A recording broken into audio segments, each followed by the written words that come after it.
Okay, sa video natin ngayon mga boss, meron kasi sa atin nag-comment, Yamaha YTX ang motor niya. Ngayon, sabi niya doon, ang motor daw niya ay mayroong tumutunog dito sa may ilalim ng upuan kapag ka umaandar. O kagaya nito, paparinig natin yung tunog na maririnig. I-start lang natin.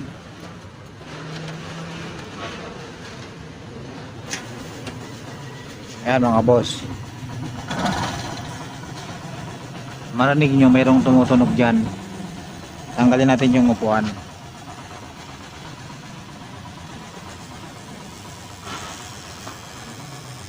Yan.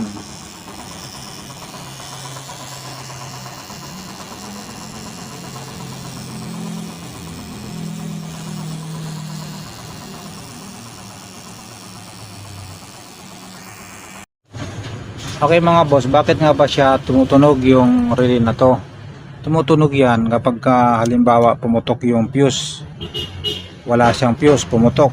Tutunog yan pag once na umaandar na siya. Tutunog yung relay. Or pwede ring tumunog yan kapag yung battery natin mahina na. Hindi na siya nag-i-stable ng 12 volts. So ngayon, bakit ito yung tumutunog yan? Oh, ito. Hindi ito kasi flasher to eh, flasher relay. Isang relay niya yung pinaka safety kasi pag naka-primera yan, dahil dito pag naka-primera yan hindi mo mapupo-start yan, hindi gagana yung push button dito kapag ka naka-primera, kasi ito nga yung mayroon siyang isang relay na nilagay dyan. Yan. So bakit ito kasi kaya tumutunog pag pumutok yung fuse? Kasi ganito yan, pag nagsusi tayo, i-on natin i-on ko yung ignition switch. Yan, i-on ko dito. Tapos doon sa may relay na yun, pakikinggan natin. Okay, i-on ko na sa ignition switch. Pakinggan natin yung relay na to. Lalagitik yan, tutunog yan. Once na nasupplyan niya ng 12 volts, nagkakaroon ng contact yan. Pakinggan natin. I-on ko lang siya. Yung susiana. Yun. Yan, ulitin ko lang kung maririnig nyo. I-on ko sa ignition switch dun sa may susian. Papakinggan nyo mga boss ha. Yun. Yan o.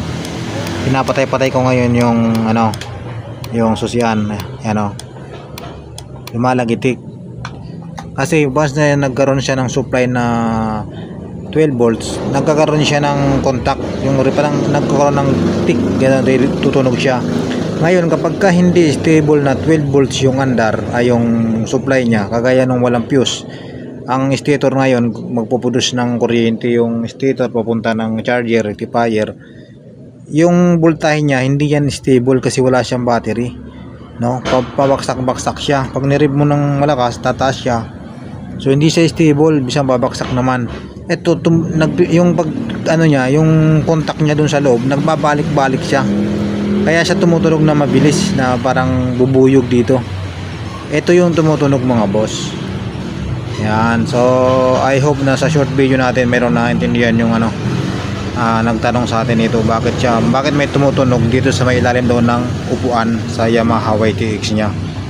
Alright mga boss, yun lang ating simpleng explanation dyan.